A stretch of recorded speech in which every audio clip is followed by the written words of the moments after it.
जय माता की। कैसे हैं आप सब? आप सबका स्वागत है मेरी इस यूट्यूब चैनल पर। बहुत से लोगों का ये कहना है कि हम पूजा पाठ नहीं करते हैं, फिर भी हमें देवी देवताओं के स्वप्न में दर्शन होते हैं, हमें देवी देवताओं का सपना आता है। तो ये क्यों होता है? जो लोग पूजा पाठ नहीं करते हैं उन्हें दर्शन क्यों होते हैं? जो लोग पूजा पाठ करते हैं, भक्ति करते हैं, उन्हें दर्शन होना तो स्वाभाविक है। परंतु जो लोग पूजा पाठ करते नहीं हैं उन्हें दर्शन क्यों होता है, इसके बारे में आज चर्चा करेंगे। तो चर्चा में आगे बढ़ने से पहले जल्दी से मेरे चैनल को सब्सक्राइब कीजिए, बेल आइकन दबाइए और अगर आपको मेरी वीडियो अच्छी लगे तो प्लीज़ लाइक कीजिए और शेयर कीजिए। तो चलिए चर्चा में आगे बढ़ते हैं। बहुत बार क्या होता है कि हम पूजा पाठ नहीं करते हैं, भक्ति नहीं करते हैं, कभी मंदिर नहीं गए होते हैं, फिर भी हमें देवी देवताओं के दर्शन होते हैं। तो इसका कारण ये होता है कि आपने अवश्य ही अपने पिछले जन्मों में भक्ति की है।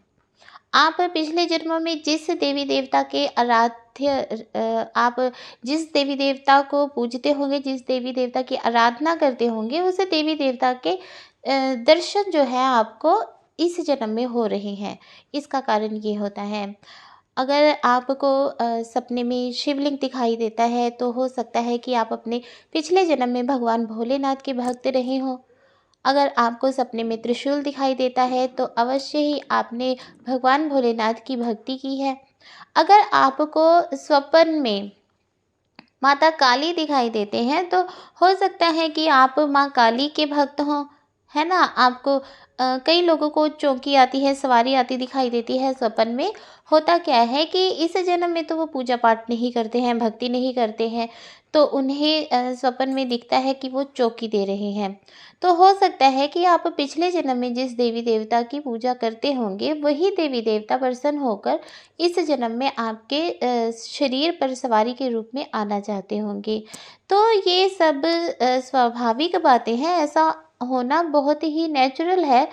जो लोग पिछले जन्मों में भक्ति करते हैं उन्हें अब उस भक्ति का फल कई जन्मों तक मिलता रहता है। ठीक है, कमाया हुआ जो पैसा होता है वो कभी भी अगले जन्म में नहीं जाता, परंतु जो हमारे कमाए हुए कर्म है वो अगले जन्म में भी हमारे साथ साथ चलते हैं। अगर बुरे कर्म करोगे तो बुरा फल आपको अगले जन्म में भी मिलेगा। ठीक है, अच्छे कर्म करोगे तो उन अच्छे कर्मों का फल आपको अगले जन्म में भी मिलेगा।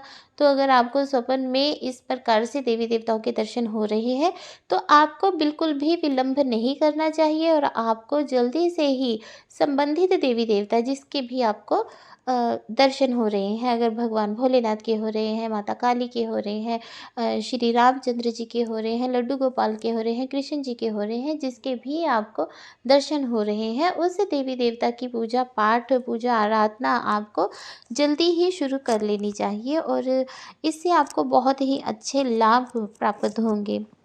तो पूजा पाठ करना तो कोई बुरी बात नहीं है, हर एक इंसान को करना चाहिए पूजा पाठ। तो अगर आपको भी स्वप्न में दर्शन होते हैं और आपने अभी तक पूजा पाठ शुरू नहीं किया है तो आपको आज से ही पूजा पाठ शुरू कर लेना चाहिए।